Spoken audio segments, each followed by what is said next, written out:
Episode 573 of the TV Dudes, recorded January 7th, 2026. Oops, all diaries.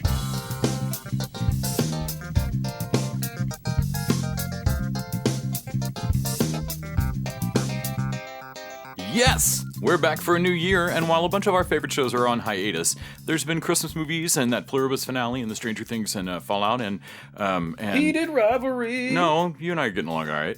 No, the show Heated Rivalry. Oh, that's right. So lots of stuff. But before we dive in, I'm Les. And I'm Nick. And we're the TV Dudes. Wait, Les, I still have something to talk about before we start the year. Jesus. Okay. I don't know how to say this, Les.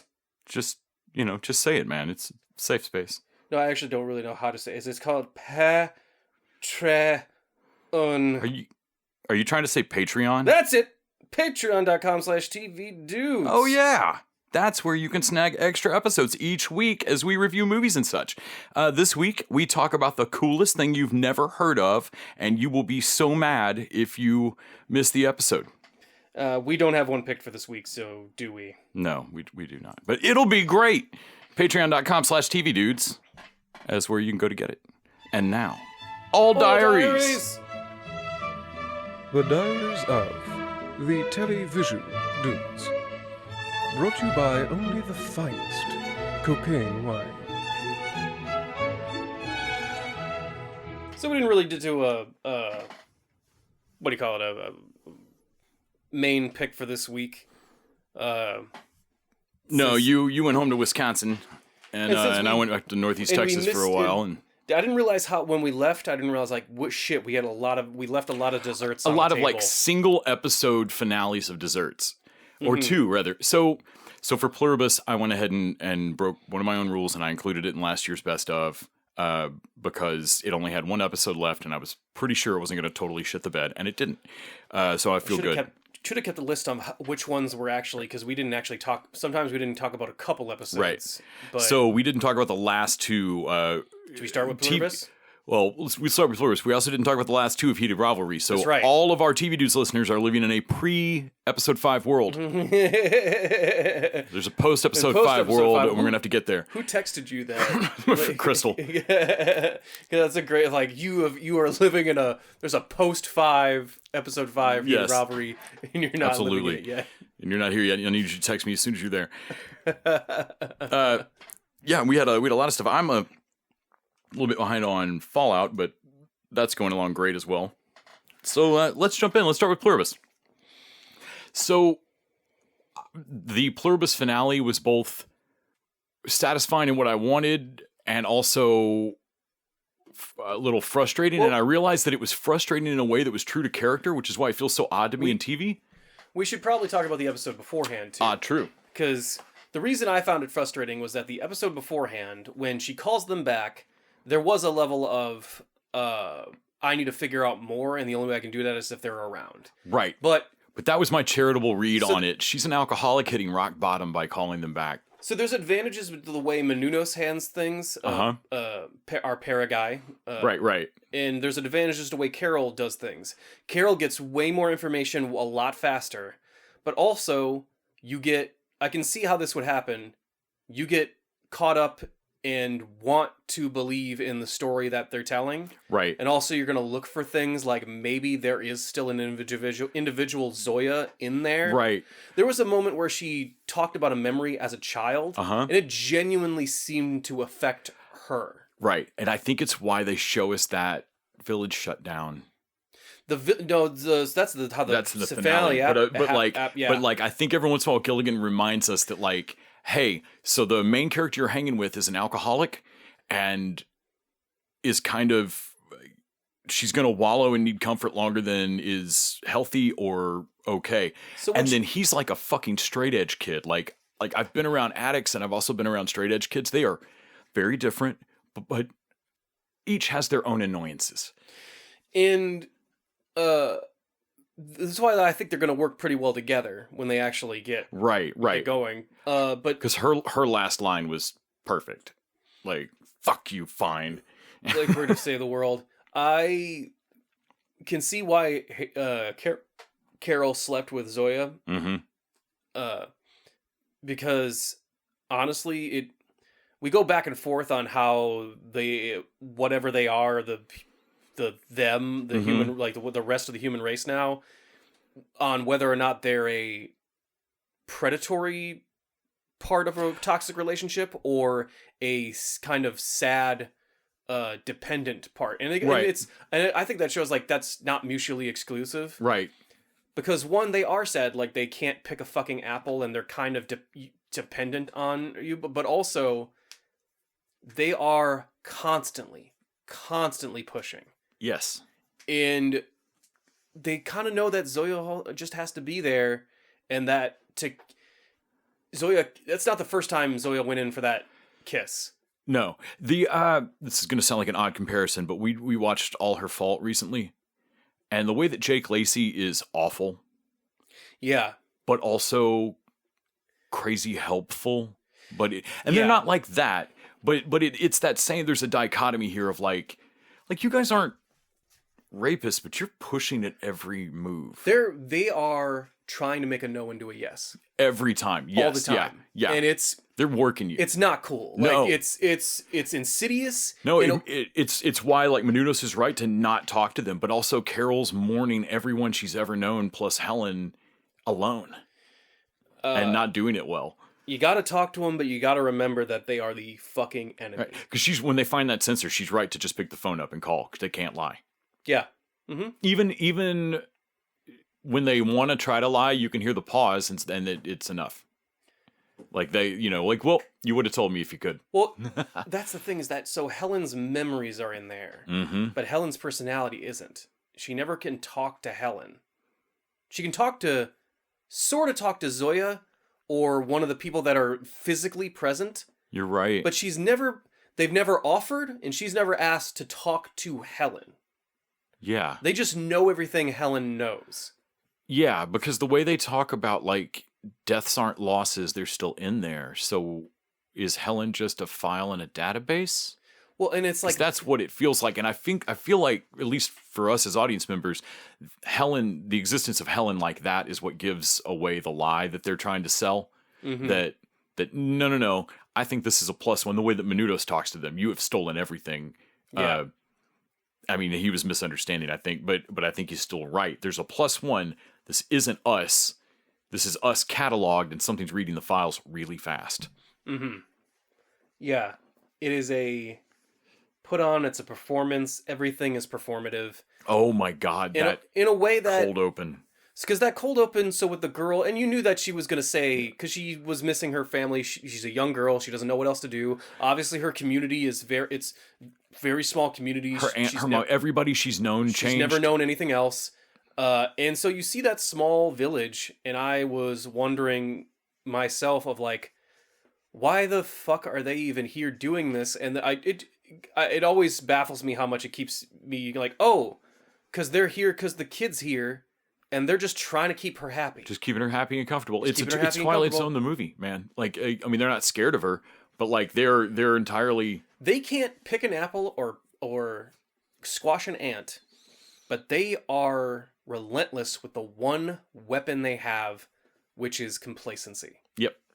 And it's existentially terrifying. No, they play a long game that's scary. Yeah. And that... Like, that pity I sometimes feel for them, I feel like that's a weapon, too. Like, it's straight up.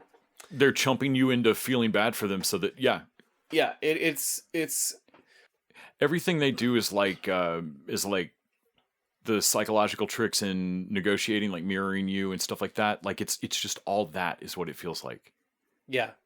It's all that kind of shit. And we clocked it Carol should have clocked it earlier because we caught it. I think if she weren't such a sad drunk right now, like not trying to be shitty about her, but like she's in a bad place. Well, the reason the censor is even in the episode is so that we can drop the hint about the eggs. That's just TV writing. They're just trying to make sure that audience members who aren't as nerdy about this show caught it. That you've heard of this once before. Right.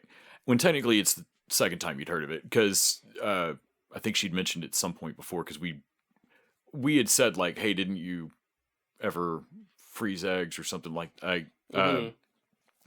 and when Helen or Carol says offhand, I guess all the lawyers made it great. So like that's put in there. But when they throw it up on the sign at Vegas, we will never do that procedure to you without your permission. And they don't admit it until they're fully caught. Right. And even then it's a long pause of like... Yeah. They're doing the calculation of whether or not staying silent is more advantageous than just admitting it. And the little girl, they ship in the container of the whatever the fuck concoction they've got that fixes the thing with her specifically. Yep. They do a big ceremonial... Have her huff this crap. Thing with it. They all sing. And then there's a certain point where she goes down and she convulses. And they're still singing when she's down there. When she opens her eyes. Or even just before. Like, there's a certain point, even in the convulsion, where I feel like, I don't know if it's convulsion stops. They felt her come online. But as soon as she's online... Her eyes weren't open yet, but they felt her come online. They stop doing that. Because it's not... Why they bother? In silence, they dismantle that village, and she helps. They dismantle that village. They let all the animals out. She lets that goat out, she ignores and it follows that goat her. Yeah, that obviously is. And they had said that when they're sleeping in piles of like, well, if that dog wants to stay with that particular person, well, that means that they don't really love that dog. No, you're telling me that owner, that man, is in there somewhere and no longer cares about that dog like that. And well, they care about Carol. Because she's not infected yet. But they care about Menounos the same level. If they could infect dogs, then they would care about the dog. Yes, that's the thing. It's the biological imperative. Because they can't do anything with the dog, they don't care about the dog anymore.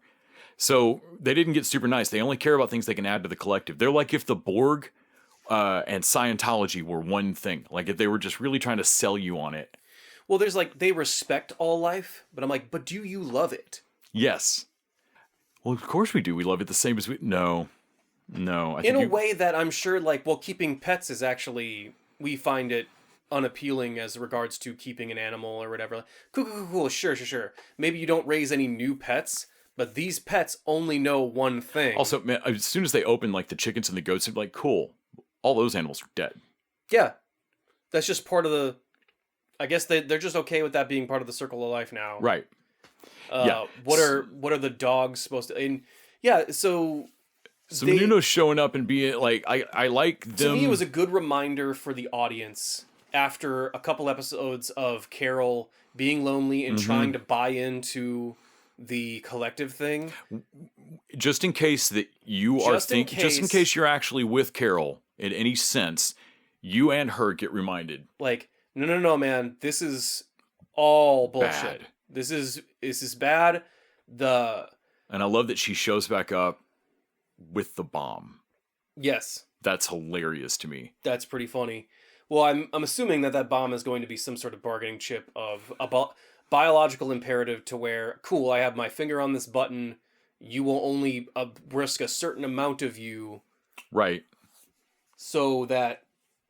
I don't know, I don't know what the next move is here to... I don't know, man. But I think it has to do with the other thing we found out because... Oh, yeah, because Menounos keeps trying to, like, talk with her and, like, hey, yo, talk with me in the ambulance as he's holding the machete. And, like, yeah, okay, I get that we're the only two sentient people left on Earth, but that doesn't mean that you're not a fucking weirdo. Right. And, like, he doesn't get that you can just fucking stay in a house. They don't really fucking... he is smart about, hey, they have eyes in the skies. We shouldn't be talking about this. And I think Carol's right. It doesn't really matter yet that they know what they can't really do anything about it. There's going to be a point where they figure something out that they shouldn't share with them, and it's going to be a hard secret to keep. Because then they can't talk about it anywhere or at any time. Right, at all. And also, you got to keep Carol from having a bad night telling fucking Sosia. And so they're doing the language app.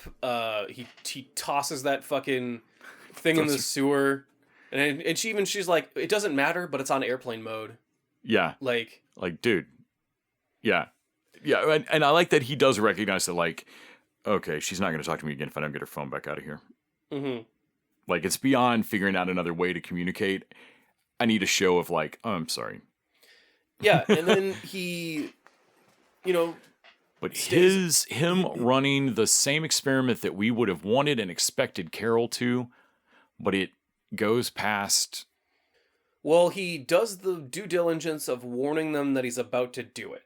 Yeah. So that at least they can prep and that not so many people will die. Well, yeah, because like same as catching the girl's head in the cold open. Like I was like, well, thank God y'all have at least learned how to do that. At least but yeah, Zosia lays down first. At least that answer is we were wondering if that was a specific to Carol thing because Helen had a problem with the upload. And I'm honestly sad to find that it's not a. All the survivors can do it. They just don't because the charm offensive. They just haven't. Yeah. And he does it to Peter or whatever after he brings Zosia over and basically pumps her for information and like he asked we can't lie, and he asked very pointed and detailed questions and wouldn't quit, which is persistent, right? But Carol knows that, and you can also stay silent. I've seen you stay silent, right? But only when it comes to the biological imperative, and then I guess Carol's secrecy doesn't matter. That's the scene where Carol realized like, oh, but we love him the same as we love you, like because like y'all didn't stay silent. That means you wanted to talk to him, right? Well, Carol has to think that her love is different than the dude in Vegas and Menounos, but it's not for them. Not. And that's like, in the same way that like, there's a real reason this main character is an actually still drunk, and it's her ability to fool herself that this is okay. And what Menounos finds out is that fucking signal that he found, that radio wave signal, and there's interference when that seize thing happens, when they yell at them, and it's... So I'm not sure if that's the signal itself, or if whatever's connecting them causes interference in radio waves. Right, but either way, there's something that is a radio wave. There's something that's a wave. It's a wave of waves some kind. Waves are disruptible. And waves are disruptible. Like, there's, like, it's a... Like he said, that's totally worth it. That's way more than I knew before. Yeah. And he starts studying radio waves and frequencies. Oh yeah, he's going to figure something like this is a way to crack it. Like I really liked that because that felt tangible and scientific. Like, okay, yes, I don't know how yet because I'm not versed in energy and how it travels via waves, but I know it all travels via waves. So if telepathic energy is the same as all other energy, right, then it travels the same and it can be disrupted in a similar I have way. to think that whatever we did changed us from being like we now make a resonant frequency of our thoughts that broadcasts out and that you can now hear. We're all tuning fork humming at the same pitch or some shit. There's a cat purr or some kind of thing happening. Yeah. And this is going to break it. Like whatever twins have, like the right twin speaker, some shit. Yeah, I'm so glad this has a whole second season. Okay, coming. I cannot wait. It's going to be fucking awesome. Let's see. We should move on to... You finished out Stranger Things, which I don't have a ton to say about. We discussed the show at length and all the problems leading into season 5. But we didn't talk about the 3 episodes leading up to the finale, and then that big ass 2-hour finale. So 3 episodes I actually watched with my brother. We always pick something to watch. Like last year was Squid Games, season 2 or whatever, and then this year was lead up to Stranger Things, and we got done watching that, and he was like, "Well, that was a whole fucking lot of nothing." Lot more critical, my brother. Well, that didn't fucking anything didn't happen there. Because basically it was a bunch of lead-up shit to this episode. Right. And Will's admission is probably the big highlight of those 3 episodes, like the big building blocks of that. Well, we finally, in this last big stretch, we get to see Will become sorcerer and somewhat powerful and break legs and shit. And then also they deal with, like, Joyce's guilt, which I've really enjoyed. And I really liked the moment you talked about, like, the character moment we talked off mic about the character moment of Mike apologizing to Will. Yeah. And Will being like, it's fine, dude. Like, and Mike, really like, no, isn't. it really isn't, man. For whatever reason, I made you feel like you couldn't say this to me, and that sucks. How you phrased it, but you said something about, like, they recognized that whether it makes sense in physics or not, it makes sense in character, and that's more important. Yes. So the reason that Will's admission scene is longer than the actual final battle. Right. Is because it actually kind of matters more. Right. Like, all the plot stuff in Stranger Things has kind of not lined up for seasons For a now. while. But the only thing that has remained consistent are these characters. Yeah. Like, say what you want about Stranger Things, no characters act inconsistently. Nancy and Jonathan's breakup was actually I thought that, like, growth and good and sensible. There's Will's admission, there's Nancy's and what's his name? Jonathan. Jonathan's breakup. There's Steve and It not being as simple as Steve as Nancy and Jonathan break up and Nancy and Steve end up together. I love Steve wanting his 6 little nuggets. And Nancy being like, no. Gross. Maybe not call them nuggets, dude. She wants to be Lois Lane or some shit. Yeah. And yeah, Steve and Dustin have their reconciliation and all of that. I didn't realize how much I was not liking this season purely because of Dustin and Steve being fighting. And as soon as they made up, I was like, yeah. Oh my God, was that all that was really bugging me? Fuck. Well, I love Steve. I love Steve so much. And honestly, I thought Steve was dead for that. I thought he was about to fucking eat it. And I was like, they can't do that. That will kill Dustin. Yeah. Like because I really felt it when Dustin was like, hey man, you can't die. Okay. There's a bunch of spoilers for the very end here, but most of these characters survive because they've gotten to a point where you can't kill most of these people. My bet of everybody dying except Nancy's dad and him not realizing until like a day later, like the show just cold end. Dude, does Nancy's dad even survive? Yeah, he does. So those Demogorgons are very selectively deadly. Yeah, because Ted or whatever his... At least he should have died. Right. Like, I can get the mom wants to have a redemption arc or whatever. Like, them all flee the house and like, where's Dad? And him just still be in there watching TV. Steve talking about... Because I take for granted, because I just take the show's word on things, of that if someone does a heroic sacrifice, even if the logistics of it are weird, I'll go, I guess that needed to happen. Right. Eddie's always was like, did he need to stay back to fight those bat things to give, like... No, not really. And I was like, I always thought that, well, maybe they would have come up the hole into the thing. And I'm like, because I was like, most of the time I just give the show of like, well, you said that it needed to happen, so I guess it did. But we have, I mean, and we showed those temptation moments this season too of people being like, well, I've got like well, I've got to do this, so I've got to die, and this has to happen, and like, no, come on, man. We've always figured out... I just watched a bunch of Supernatural, dude. We could figure out another thing to do next season. Because Steve lays out a hardcore line of Eddie was a fucking fool who wanted to play a hero, and that's what got him killed. Yeah. Like, and it might be a little too much club. It's cold. Well, he's trying to get Dustin to not... But he needs Dustin to fucking snap out of this. To not do that. Because he, like... Well, like him trying to he tried a smaller version of it before when he told Dustin, no, you didn't just get jumped. You over and over picked... I mean, yes, those guys are in the wrong, but you over and over fucked with them. And then you, like, if not let them follow you, you all but led them to, like... Yeah, no, you've been spoiling for this for days, man. Yeah. And the fact that it happened when it, like, oh, I'm sorry I didn't get asked to beat up. Like, no, you've been being a pain in the ass when we've been trying to save the world. Right. And you've been doing another thing, and everyone else knew it was going to bite us in the ass at some point. And also, I mean, I realized that Dustin was tighter than Eddie than the rest of them, but, like, you're acting like Eddie wasn't in this with all... Like, you're acting like no one else knew him. Yeah. Like, it's only affecting Dustin, So, yeah, all of that worked. Granted, it all happened, like you said, that shit's more important than the plot shit going on, because it all happens in the world melting into the stuff. Sure. I'll charitably call that yogurt. Yeah, not the world melts into spooge.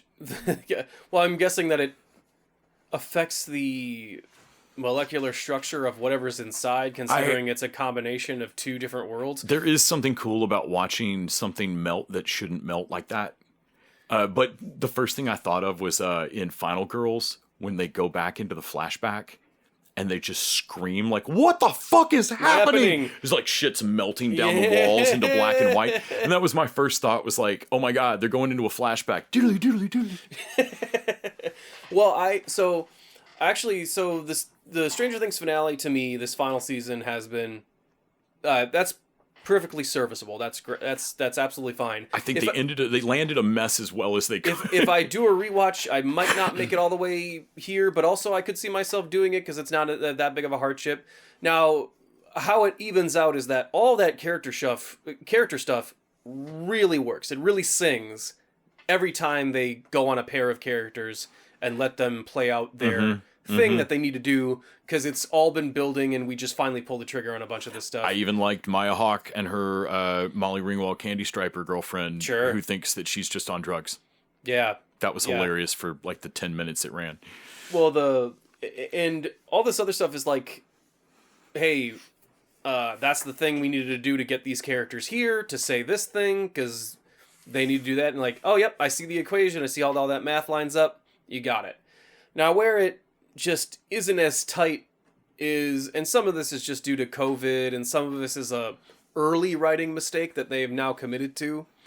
And a lot of that stuff is, well, one, there is no mystery about the Upside Down at all anymore. No. And I preferred it when it was an Eldritch Terror weird. I liked it when we went into the Dark Dimension. Yeah. And it's like, hey, there's this wall down here. It must have been made by Vecna to keep us out. And like, nope, I guess that wall was always there. We just never reached out far enough. We just never found the coastline. Because in this season, it has to have always been there. Yeah. Because there is in no way, they planned this as one season. So there is in no way in that first season, is Henry a thing? Or is the Upside Down even probably explained? Like, they just think it's a cool upside. Like, so all of this is retroactive stuff. And so it turns out that the Upside Down is a tunnel of fun. Like, what do they call it? A bridge between two. Yeah, they made a wormhole between. Almost call it an Einstein-Rosen bridge. Yep. Or like, because they popped a tunnel between our world and like a void world of death, like of just nothing. That still doesn't. I mean. And I guess that bridge is a mirror image of our world, but also, and that's different than the black space that Elle goes to in Mines. I will say that, and then Henry created the Upside Down from there because he has powers from when he was a kid because he touched a rock, and I'm like, that's all dumb. I hate all that. Stop showing me that. No, as soon as exotic matter appeared, I was like, is J.J. Abrams in the building? Who let J.J. Abrams in this building? Like, no, this is a this is a Duffer Brothers show. No, sir. And that's Elle's picture in this old drawing. I'm so sick of Vecna or / Henry / Dr. Mr. Whatsit or whatever. Oh, Mr. Whatsit's a terrible name. That is a Stephen King level terrible name. Hey, guess that thing? It was me the whole time. Hey, get that other thing? It was me the whole time. Like, that thing that wasn't me, it's the Mind Flayer. It's this other thing that I'm partnered with. So please stop doing that. Well, it really loses a lot of luster every time you do it. And at least it shows that the Mind Flayer is its own separate thing. I was glad for that. That's kind of cool. Though, again, like, you need to wrap this up, so they beat the shit out of that thing pretty handily. Sure. Well, I kind of like that. When it appeared and it was a giant spider, and I know it's been drawn as a big spider the entire time, but I did pause and go look up if John Peters is at any level of it. He's not. Every day with a fucking spider. Every day with a fucking spider. But I like the plan they come up with. Okay, well, he wants to merge the places, right? Well, we got a big ass tower, so we let him merge to a point, climb up through, and hop up, and like, okay, cool. And I like that it's just off center. Right. Like, and they're like, fuck, it's not lining up. I kind of thought it was from here, the perspective. And I was wondering that the whole time of like, that doesn't look like it's going to line up, guys. But all right. The one thing that did throw me is that this is almost exactly, the Merging Worlds is exactly the plot of like the second season of Superman and Lois. Oh, that's nice. Yeah, they merge Bizarro Worlds. Yeah, and Parasite and like all this shit. And so that was just really weird to like, no, I've seen this like recently. I liked the what do you call it? Like they were separated for so long in this season into 3 separate groups, and then they finally come together, and that's cool. Bringing in the but it didn't feel like the Russia separation year. This felt well, they're all better. contributing to a thing. Russia felt like we needed something for characters to do, and Jonathan was just riding back with pizza. Yeah, like it. Yeah, but they do use that hive mind thing of like, okay, so L's fighting Vecna, but also the people we're fighting the Mind Flayer, and they're kind of both the same thing. And since it's a 2-front thing, why don't we? Yeah, right, which is the same plan they had before, which was mind battle and physical battle. Yes, but then that kind of fell apart. But we did like, oh, we can kind of do the same thing. But let's really do it this time. Do it. Yeah, no, it worked for me as a like regroup, restructure the plan, and really do like. And I will say that it. Retroactive like continuity and stuff, like, so the Upside Down is a mirror version of Hawkins because it's a merging of the 2 worlds that it's trying to merge, and there's nothing in the top world because it can't be, because they've never added a new structure or a, and if this was planned from the beginning, no writer could resist, hey, so if this is a map of Hawkins, what is that building?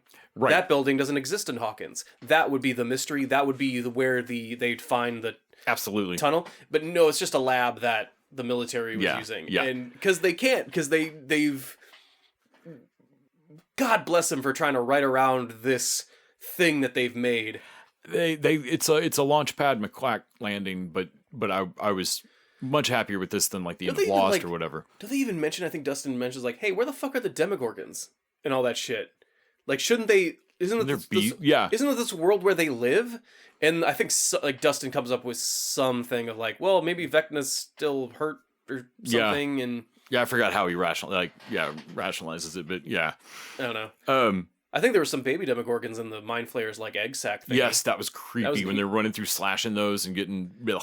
But that world doesn't even have vines or ash or like anything that the Upside Down Silent has. Hillness. It's a weird desert. It just has nothing. Yeah, it looks like where they. It looks like where the hive comes from in Agents of S.H.I.E.L.D. Even new characters have great moments, like dipshit Derek becoming delightful Derek. But Holly the Brave. So I really came around on Derek. That kid's fucking awesome. Holly, suck my fat one. Holly's the MVP, man. Holly turns into a badass. Yeah.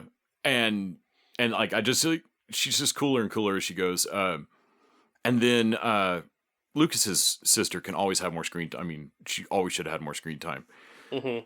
Because she's fun when they have to go, when they lose Dustin and they have to go get his science teacher to do some shit, and like, well, I wish he'd stop swearing. Nope. This isn't your science class, man. This is saving the world. Cussing is mandatory. This is situation calls for cussing. Are you ready to go? You're goddamn right I am. There you go. I was down for all of that. That was a lot of fun. I don't know. I'm glad I watched it. I enjoyed it. I'm also glad that Stranger Things is done. Yeah, it does not need to keep going. I kind of liked the D&D thing to wrap up their storylines of what are you going to do? That I thought was wonderful. Yeah, because it doesn't make sense. So the rooftop scene is almost exactly staged like Reality Bites, which is a 90s movie with Ethan Hawke and Winona Ryder. Yeah, I remember that. Yeah, which is a fun callback of like Hawke and Ryder, like kind of recreating the scene, and so that was really cool to watch. But it doesn't make sense to do that same kind of thing for these kids. No, they're not old enough. And I thought it was a wonderful cheat. Being a coach, that was pretty great. But I thought it was a wonderful cheat to have it be their D&D characters read out, and then also, I'm surprised that not everybody. I don't think Fanny did. Clocked it from Collie's Collie, I think. Clocked it from her fake death that like that's fake. Like from that scene. Yeah, right. Well, you like, was everybody else not waiting the entire time for Elle to be fake? Right. Like, because Collie clearly didn't die right then. They sent Hopper out of the room. Like, I don't know why. Like, I don't know if they really even did a tell or if I was just very like. I just didn't think because trigger happy. Honestly, I don't like that character, so I was just like, good, she's gone. I was just waiting because like they were pulling something and I could see it the whole time. They're bringing her back to do a thing, and I was like, okay, well, this is so a character can die. That I'm supposed to care about. Yeah, and I like that he realizes like the reason that Mike realizes what's going on is that like, oh, she entered my mind, using her powers. A thing she probably couldn't have been able to do with all those speakers going off. Speakers. And I was like, oh, that must have mean the from the distance they did a mind thing. And I was like, yeah, but also that means Kali said her Elle's goodbyes to you, because Elle was there and she still wouldn't have been able to do it. Right. Right? Right. So Elle never said goodbye to Mike. So like, yeah, no, your whole goodbye that would piss me off every time I thought about it if I were him. Yeah. Every time I think they're trying to have their cake and eat they it want their too, cake. Yeah, they want to have their cake and eat it. Yeah. Because if that's true and she couldn't use her powers there, no, then that means that then those goodbyes were Kali. Yeah. Every once in a while that'll come up in a movie of like, oh, cool. So then you actually said your goodbye to a shapeshifter. Like every once in a while that shit comes up in a movie. Oh yeah, Dungeons and Dragons movie. Yeah. I had a really good speech before, but I wasted it on a fucking red wizard. Yeah. Like it's exactly that. Of like, oh, no, I'm not doing this again. Yeah. So Stranger Things is wrapped up. I would recommend finishing it out and watching it. I think it will be something that people will rewatch more so than like Game of Thrones or Lost. Mm-hmm. Let's see. Moving on. Well, we did have Fallout, even though you're not caught up on it. Yeah. There were 2 episodes now. I believe as of today, there's a second episode I've not watched, so I'm 2 behind right now. Did you watch today's? I didn't watch today's either, so maybe we could add an addendum and throw that in later. Addendum. But then that just leaves Heated Rivalry. Sure. So, Heated Rivalry's already been just a charming, sexy, horny, weird, sweet show. Yeah.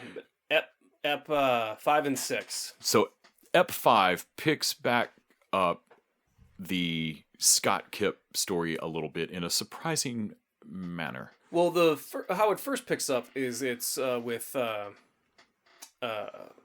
Hollander and his girlfriend, and basically just breaking up. Yeah. And the girlfriend in a really wonderful way. In a way that she even mentions later that she has experience with this. Like, God damn it, fell for another gay guy. I mean, she's an actress. It's going to keep happening. Yeah, like every guy she knew, I guarantee her prom date was gay. Shit. Yeah. and hey, I like that they remain friends. Like she's texting great. her the rest of the 2 episodes. Yeah. No, I thought that was really this show does that over and over. It surprises you with. I think Jacob Tierney is doing this on purpose. I think the show has an agenda in terms of speaking to people who might be wrestling with their gay experience. Right. That you in your head have the worst way that this could go for reasons. Mm-hmm. Mm-hmm. And you may not have updated those reasons in a long time. Right. And so, yeah, like that dinner where she's like, okay, he said, have you been with a man? Yep. Have you ever said that to another person before? Yeah. And like, that was a great moment of like, no, man, this is real growth for Hollander that he needs space for.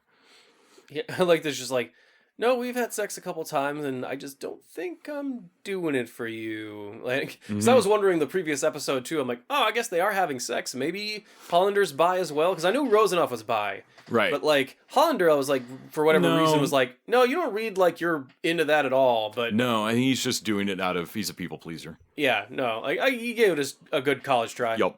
He gave it his best shot. And he would have, I guarantee Hollander would have continued to give it the old college try for decades. Yeah.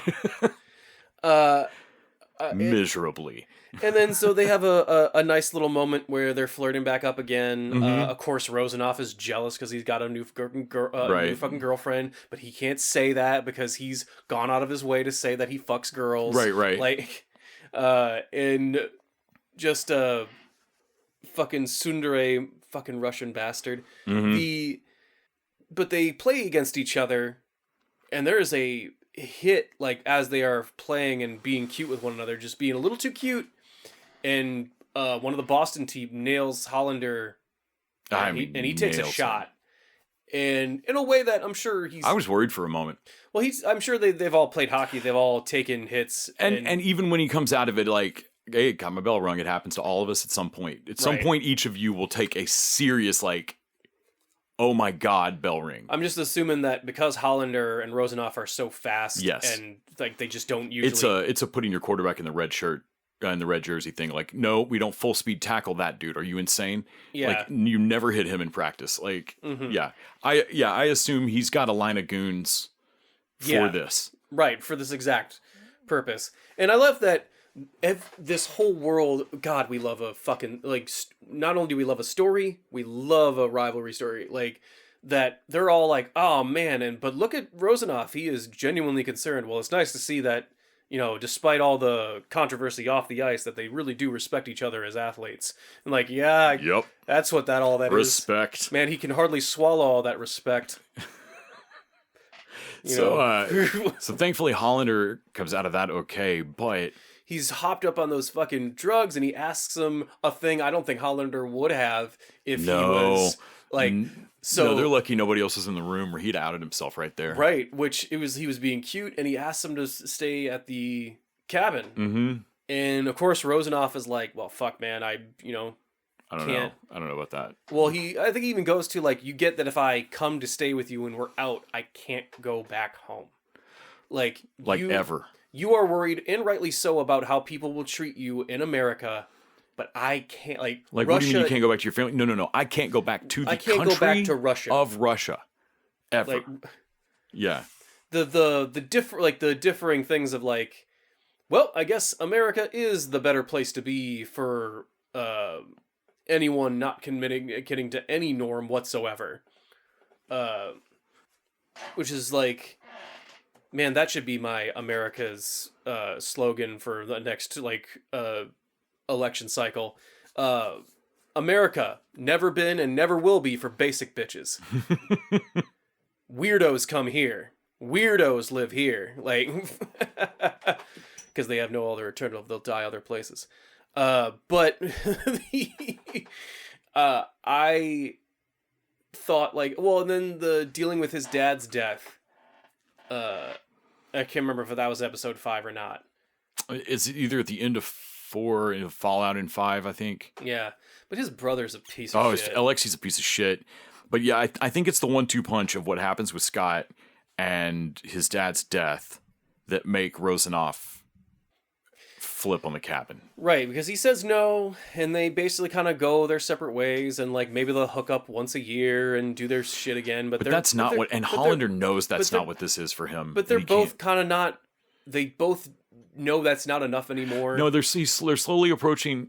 At least he's slowly approaching the same moment Kip was at, of like, no, I love you, and that means I can't do it like this. So they get to, and I love that this is the story, like they've both either been on the winning championship team or Olympic team or thing, or have won playoffs, and all the other years we've seen them. This is the first year where neither of them seem to have gotten to the playoffs. Yeah, no, it's Scott Hunter. It's weird. Whatever lit up Scott Hunter, or at least they didn't win in the yeah.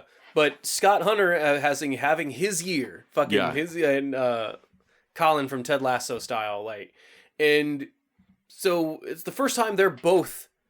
Normally, we've seen them one watching the other, accept the cup or whatever award. But they're both home watching. They're both home watching this, and Scott Hunter, wins. He got everything he ever wanted. He's got the cup. Honestly, I was wondering if he was just going to announce he was going to retire right there. I was like, okay, he retires now. And I'm glad he skipped the step of like, so if I'm ready to retire, then I don't care if this destroys my hockey career. Yeah. I should do it like... do it like this so it really matters. He sees Kip... he sees everyone else with their family or significant other. Right. And he doesn't... What's sad is that he doesn't have... It's not that he just doesn't have a boyfriend down. He doesn't have anyone down there. No. Because he doesn't share it in his life. And looking up there and Kip being at the game. Well, obviously... He still had. I'm assuming he gave him season tickets or whatever. Season tickets, yeah. Because Kip's taking his girlfriend and being. But Kip is there to support Scott. Yeah. It's his big game. He knows this is what Scott is doing, so he's there supporting, even though he is sad because he's just watching what he can't have. But that's love, man. And I love that Scott is like, if I find this bitch in the crowd, it's on. Then then that means and he sees him, he waves him down, and it's like, are you? And the announcers are like, oh, he seems to be waving down a fan. Not sure. Well, it's got to be the luckiest day for that fella. Lucky spot on that type of fan. Oh my goodness. And then kisses him on the ice. I noticed we didn't hear from the announcers after that happened. No. No. But yeah, he kisses him on the ice, and they, like, Rosenoff and Hollander are on their phones like, are you fucking seeing this? Like, what is he doing? I have no fucking idea. And then when it finally happened, when the kiss happens, Rosenoff calls Hollander immediately and is like, whoa, did you see that? I want to come to the cabin. To me, that read as so many things at once. Like, really great storytelling. One, it read that they both want this. They just needed this to be cleared. First off, and also, in a way that I know Rosenoff, the reason Rosenoff is now into it is because he could only accept this because he was in a sport that didn't allow this. Right. No one can have it, so that's the way this is. So that's how it is. As soon as that bitch Scott Hunter gets it, what? Right. That old fuck? There's also... No, he doesn't. If he gets it, I get it. Like, there's a competitiveness. There's also a different way that people are wired. Like, for Hollander... I think it helps him live with it, deal with it, to talk about the fact that it hurts. Yeah. Yeah. For Rosenoff, what is the fucking point of bringing it up? Mm-hmm. Can you change it? Yeah. Then let's never discuss this again. Well, I think that's what's... And it feels like the Russianness, but I also just kind of get that from a cold-blooded... Rosenoff is acting differently in the last episode, but it doesn't feel out of character. Right. Because all of a sudden, his outlook is... Before, everything was from a point of, that is not possible for me. Half full. Yeah, it's. This is as close as I can get, and I'm accepting that. He's been losing slowly, and this is winning. Yeah. Like now he can plan a life. Man, so Hollander, last episode, they go to the cabin, and Hollander... And they just do cute shit for like 40 minutes. And like Hollander waking him up in the middle of the night, and like, so I've been thinking about this. You should transfer to Ottawa. They're still rivals, but we can slowly wind down the we hate each other thing.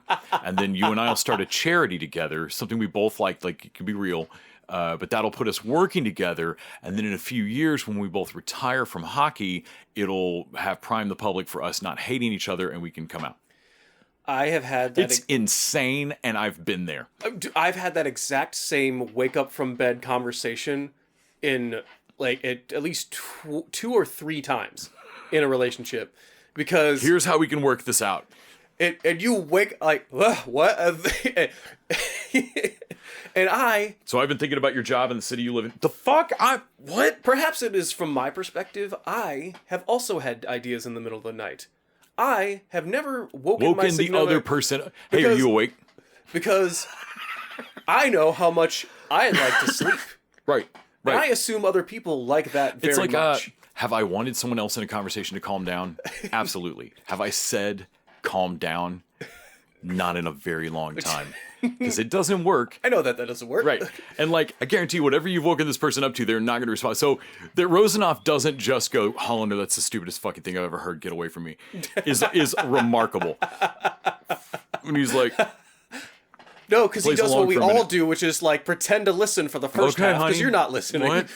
What? And you're just going to agree with whatever. Which is why it surprised me that the next conversation they have about it, Rosenoff remembers all the details about it and is basically treating it like it's all like it's a set when he starts talking about the charity, like, well, yeah, it's going to be good for the charity. Like, it's already happened. It's so adorable. So then they get what happens. It's exactly what my paranoid ass would have thought was going to happen as soon as you agreed to go to the fucking cabin. You get caught by his dad. Well, he kind of ditches some calls, and I'm like... Yeah, he dodges a bunch of... Which I'm sure is his dad going, hey, man, are you up at the cabin? I know you're doing your meditation retreat thing. But I need my charger. But, like, my phone charger's up there. Can you just, like, sit it outside? Right. Which is so weird from a... I'm assuming that they make pretty good money from Hollander's advertising, to the point where... That's his dad checking on him or something. Yeah, his dad is checking... Like, so you spending time to come out to this cabin to grab a charger, like, there's no way that was more efficient than just... buying a fucking charger. Yeah. Because then you have 2 chargers. Hear me out. Guess what? Then that charger that's now the cabin charger. That's the cabin charger. Yes. Like this is how this works in everybody else's lives. Yeah. But yeah, catches him, and I love Rosenoff, like, do you think you know this? Maybe. No, it's like, Maybe he didn't suspect anything. We were just kissing outside the door. It's fine. Like, and then, oh my God, he wears that fucking Boston shirt, which just cracked me up. Well, he offers to go, which I thought was so nice. That was wonderful. And most shows don't have them. Like, I need to do this myself. But Hollander really... I thought Hollander was going to shoot it down. But Hollander wants help. Yeah. He's always wanted help. He's always wanted Rozanoff to be more in this with him. And then Rozanoff changes into that Boston shirt. Like, seriously, man? Oh my God, do they also not know I play for Boston? And having, like, I don't know what it is like in Russia, but having played or any amount of sport in America... Yeah, man, that is going to matter more than the gay stuff. Yeah, and God damn it, his mom does bring it up. It's fucking hilarious. So then the show does the the girlfriend breakup moment again. Basically, his parents' reaction is wonderful, right? And I know roughly how it went when I told my parents I was bi. Like it, I think my mom's final word on it to me was. I'm sorry that I ever did anything that made you think you couldn't tell me a thing. Right. I didn't realize I was doing that. Like, well, we all got boiled in the same water. I didn't realize how eternally homophobic I was. Yeah. Like, it's a lot.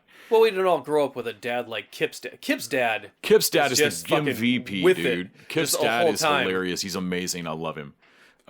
Seriously, he's like Huey's dad, or even better. Like, you could call yourself lovers to Kip's dad. Kip's dad. Oh, absolutely. God damn it. So, wait. So, you were dating... I always thought there was something different after the... what was it? You guys had so much chemistry at that at the... Rookie of the Year, or No, before that. It was before that. Like, was it opening season? Like, actually, a little bit and it was like, and it's like, we actually met just before they went... for the actual draft. They met a little bit before that, like to the game before the draft. And you can just see the parents like, oh my God, we've been performatively hating a dude for you, thinking we were being cool, being friends. Everybody was. But like, I'm so sorry. I've been like, and not seen this, like you can just see it floor his parents. Also, Rozanoff saying lovers is hilarious. So you weren't dating until then? You were just... lovers. Okay, so don't say that. Don't say that. No one. Everybody stop saying lovers. Because then the mom says, like, no one's allowed to use that word anymore. Stop it. Yeah. Fucking amazing. And then Hollander has a small panic attack at the kitchen table. Yeah. And Rozanoff just rubs his back on it. It is one of the smallest, sweetest moments. And it's for the parents to see. Like, I was genuinely shocked. Rozanoff does not have more toxic masculinity, like, up barriers. All that was because he didn't think he could have a boyfriend. And all of a sudden, when it is, he is such a boyfriend. I think the years, like the period of time of slowly realizing how much he loved a guy, not just Hollander, but a person like Hollander. Yeah. And the feelings that felt like that brought up back in him. I think that period of time is what helped him, like, when you took the limiter off, allowed him to, like, nope, this is who I want to be. To the point where I think their relationship being at first unhealthy, compressed time actually helped them out here. Yes. In a way that was like, it gave lots of time for them to go figure out their feelings on their own in between. In a way that might have exploded in an argument. It also gave them several pinch points where it could have just fallen apart. Yeah. At any moment. That's just true. Every time they ran into each other, it could have just been the last time. Right. But it kind of can't be because they're so fucking into each other. They're just like, I love that. Like he even mentions your boyfriend, like my boyfriend. Like I would hope so. Like, oh, that's so cute. That Rozanoff is not just in it. He's just like 100%. Yeah. He is now, like how Hollander had to slowly get there, and then Rozanoff's like just turn it on, like, oh yeah, no, we're boyfriends. I appreciate that there's probably some fair criticism of this show about it being incredibly optimistic about how this can go. Yeah.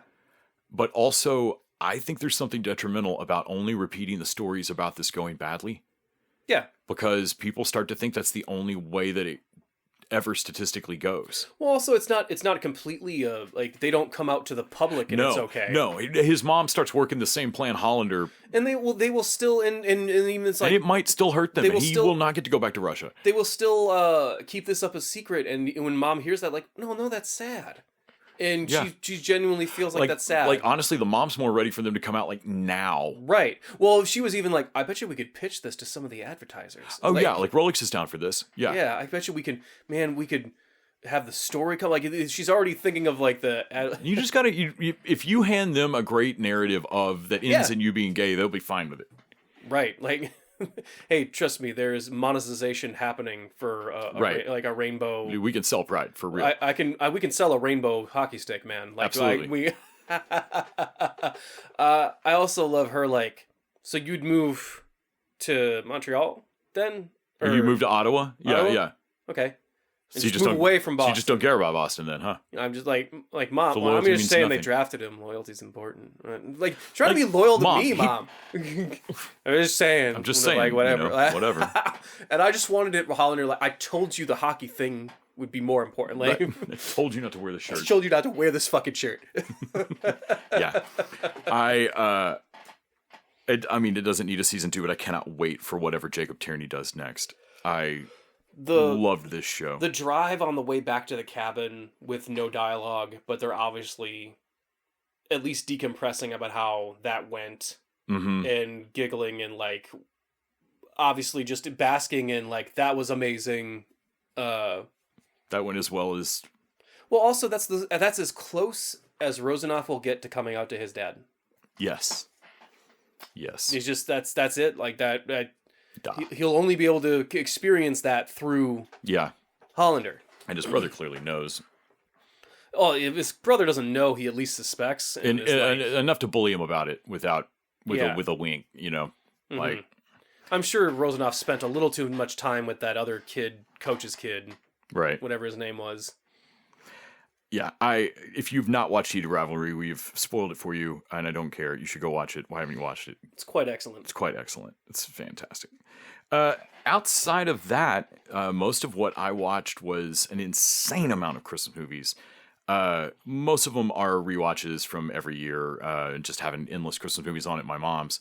But we watched through all the standards: Christmas Vacation, Christmas Chronicles 2, Home Alone 2. On my own, I watched Night Before Christmas, Christmas Prince 2, Princess Switch 2, Princess Switch 3. With my mom, I watched Miracle on 34th Street and White Christmas. And then, of course, my mom loves Landman. She thinks it's the funniest thing on TV, so we watched a bunch of episodes of Landman. I watched one called A Boy Called Christmas that has kind of a Princess Bride vibe, where it's like a story within a story told by Maggie Smith. Sure. Worth watching. Pretty fun. The best animated one I saw that wasn't on my list at all was called That Christmas, and it's I think it's Welsh or English. Cute little thing about a bunch of Santa's real. These kids, the parents get trapped in a blizzard on a shopping trip, and the kids are alone on Christmas morning, and they have a wild kids Christmas. It's animated. It's a joy. It's called That Christmas. I had not heard of it. It's really fun. I think Brian Cox is Santa. The craziest Christmas movie we watched easily was Fat Man. Yeah. I had not seen Fat Man, but you had. Yeah, that's right. Lisa, we were at my mom's, and Lisa was like, it came up on Netflix, and she was like, I've heard that's pretty funny. Well, so when Violent Night came out, yes, and that was like, oh, it's a violent Santa movie, and we're like, well, there technically has already been a couple violent Santa movies. Yeah. But the one I was thinking of, like, oh, well, there's definitely a very nihilistic violent Santa movie that is, you know, the unpopular version of David Harbour, Mel Gibson. Right, right. And Walton Goggins as his assassin hired by this kid who gets coal on Christmas to kill Santa. Yeah. Man, that kid's been embezzling from his grandpa. Like, realizing towards the end that Walton Goggins is just sad and you feel bad for him. Yeah. The kid's the villain by a mile. Mm-hmm. And Gibson has to, like, full on threaten this child. And it's kind of like rooting for Mr. T to get his, for B.A. Baracus to murder again. Like, I'm rooting for Santa Claus to fucking physically threaten a kid. Well, the moral of that movie is that oh, presence and generosity weren't working. We Right. need to switch back to fear. Bribes aren't enough. They need a threat too. They need a fear of Right. punishment. But I was like, this is also the Jesus. movie that shoots Santa clean in the fucking Like a head. Man, fit. we had to rewind that back. I was like, holy shit. Yeah. Seriously, 7 minutes left in this movie. Like, I know he's an immortal magic being, but we don't really know that at this point in this movie. Like, how real is he really Santa? He's a little magic. Like, is the C instead of the K in his name, is that not enough magic? I didn't know. He's not enough magic to not have to go to the military for fucking... Right? Not enough project. magic to make money, motherfucker. Like, you make a toy printing press, like an easy bake printing press. Yeah. So Fat Man was fucking nuts. If you've not seen it, I realize it's Mel Gibson. Yeah. Make your own choice there. Do that what you will. I feel like giving him a black Mrs. Claus was calculated. That was calculated, I felt like. Yeah. Basically, everything else we watched, Lisa had never seen Muppet Christmas Carol. Fanny had never seen Mickey's Christmas Carol. And then I also watched Emmett Otter and Muppet Family Christmas, because you got to watch out for that patch of ice. Icy patch by the door. Yeah, had just generally a blast watching fucking Christmas specials. What about you? You watch anything cool Christmassy? I watched a lot of Muppets too. And yeah, I watched the Charlie Sheen documentary. Oh, we also watched Charlie Brown Christmas.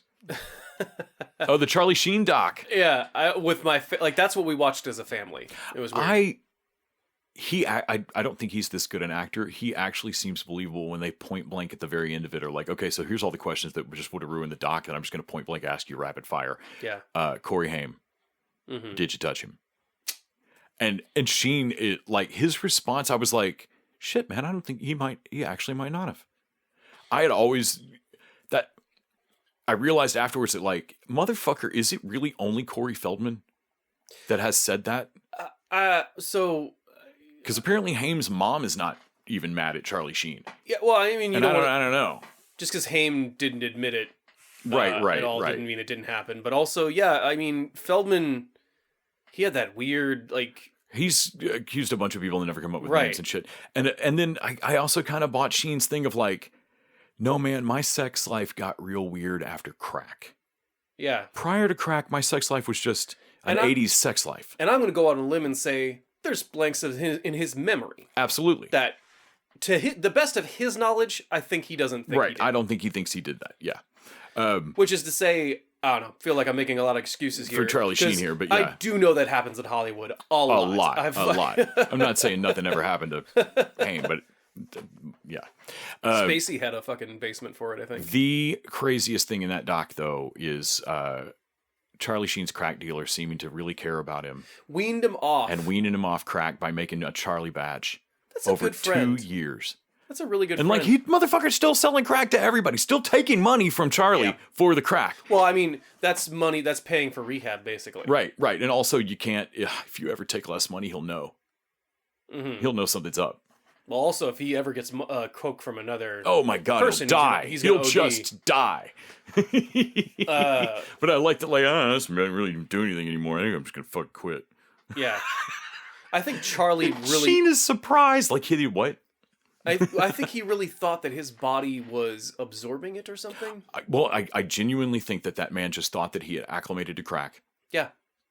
Because he thinks his body, like, with tiger blood or some Adonis, shit. But yeah. I do like that he goes back on like those interviews winning and stuff. He looks back on and he's like, yeah, that's legitimately embarrassing. Yeah, like no, I was an insane person. And the sad thing about he's a very rich celebrity. Yes. His father is a very rich celebrity. His brother is still very rich. The pity party can only go so far. Yeah. But there is a point of, and he mentions himself, why did no one help me? Obviously I'm crying for help there. Right. Why was no one... And he had people around him still. There was his friend that was his good friend from school that felt like he couldn't say it because his livelihood was attached to Charlie Sheen. Everyone on the 2.5 Men set could have done something. But man, as long as he was showing up and... But if he was showing up, they had money to... And they kept... He didn't want to do the like couple final seasons, but they kept throwing money at him. Right. In a way that was frankly irresponsible for everyone else involved. There's only so much responsibility Charlie Sheen can actually take there. Well, at some point, like you said, Charlie Sheen blacked out a couple of years ago. Yeah. Like, I don't know who you've been dealing with since then, but I feel like you're the only conscious, responsible party in the negotiation. If you left a gun on a table with a toddler, right, that's where we're at. That's kind of your fault, right. Like that, you're. Yeah, no, that doc was nuts. I watched a documentary on the Bee Gees that was pretty good, but the craziest doc I watched was the United States of Insanity, which is the documentary about the Insane Clown Posse trying to get the FBI to stop branding them an actual gang. They lost that. The FBI considers Juggalos a gang, and the way that they split the hair on it, they're real dicks.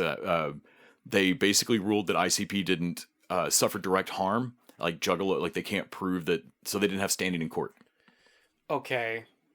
And they were like it has nothing to do with the merits of the case, like whether or not you really are or are not a gang. You didn't have standing to come to the court and ask that question. I really need to know if any white supremacy movement is known as a gang. Right. Is the Klan a gang? Seriously? Because I feel like they should be. They should be. Now I'm questioning like what is our criteria here? What sucks is like it's not to say that someone in clown makeup screaming Juggalo shit hasn't ever attacked someone. It has happened. The Shield, I think, was talking like gang activity. Technically, 4 people associated loosely are a gang. Right. And they charged like no, some it's like church rules. Wherever 2 or more are gathered, God's and there. they charged some teenagers with gang shit, like because just 4 and that's people basically hang what out. so because of disparate, like they were like, look, some crimes happen where people had ICP shirts on or whatever. Like, yeah.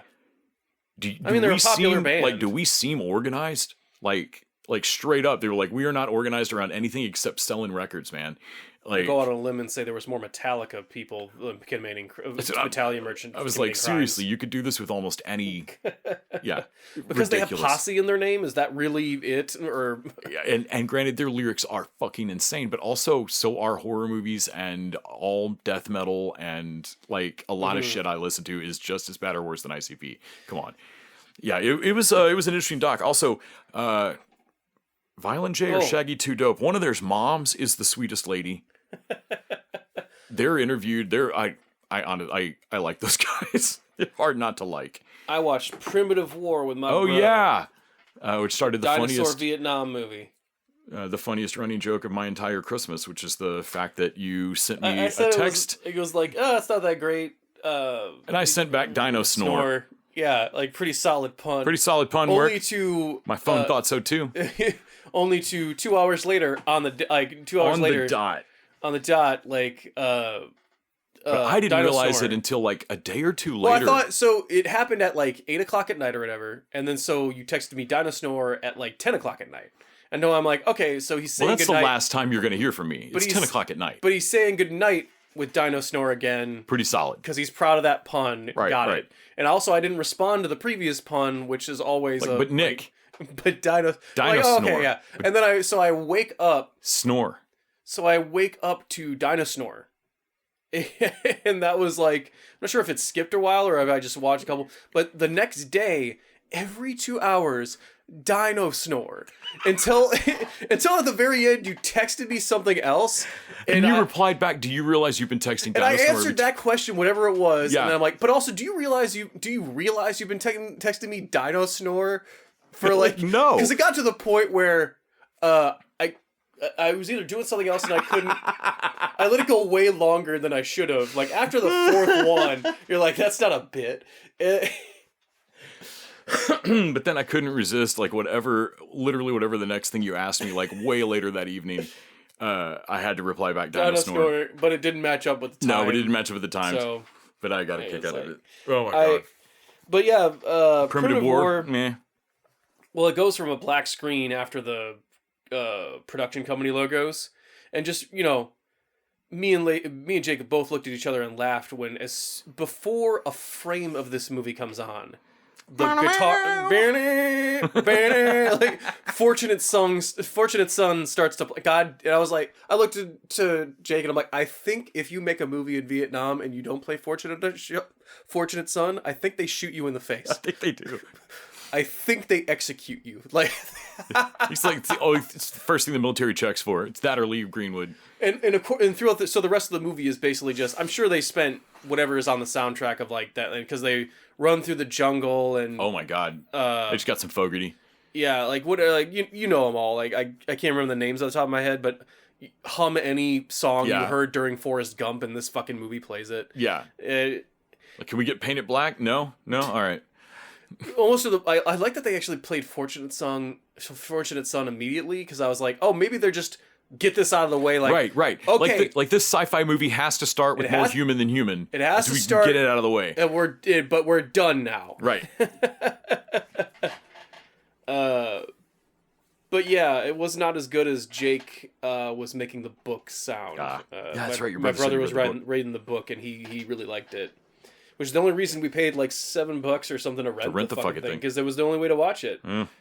Which is weird, because it wasn't that great, but also I've seen it must have been expensive, and it was definitely more worthy of being in a theater than Werewolves or Wolves or whatever the thing we watched with Frank Grillo in it. Yeah, Werewolves.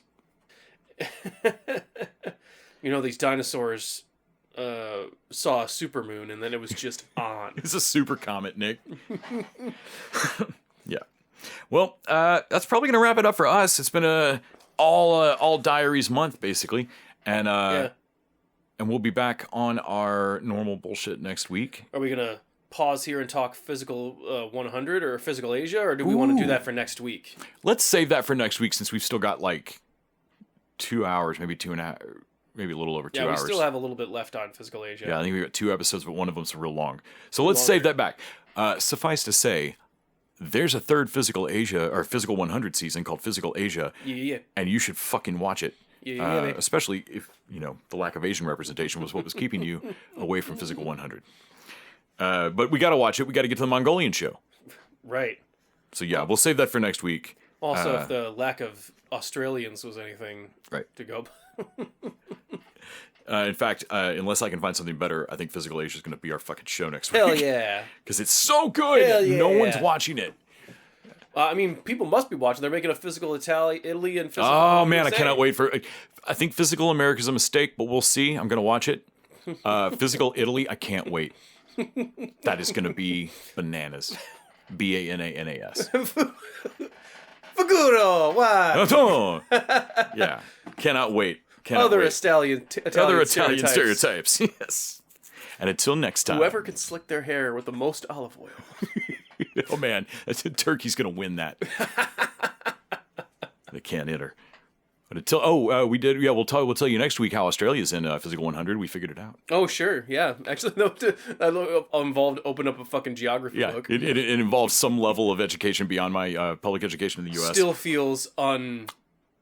Still feels like it shouldn't be allowed. Like, it does feel wrong. I'm just gonna go on vibes here. That fucking Aussies shouldn't be busting foster cans. Right. With fucking Koreans and Mongolians. No, Oceania can stay down there. But until next time. TV Dudes out. Where's my zebra? But not without my zebra.